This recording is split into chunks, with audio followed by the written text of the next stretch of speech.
একটা 200 টাকার নোট কত ইঞ্চি হতে পারে চওড়ায়? দেখো এই ফোনটা দেখো।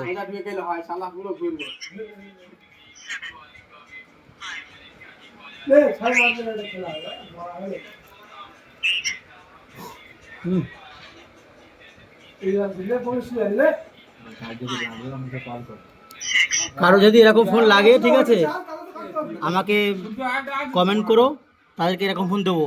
এই দেখো দেখো, একটা আঙুলের থেকেও ছোট, আঙুলের থেকেও ছোট একটা ফোন, আঙুলের থেকেও ছোট ফোন। দেখো এতে নাম্বার ফাম্বার সব উঠবে এবং কলও যাবে। এই দেখো সব যাবে, তো কল ফল সব যাবে। এই যে ফোন, দুটো সিমের জায়গা আছে, দেখেছো?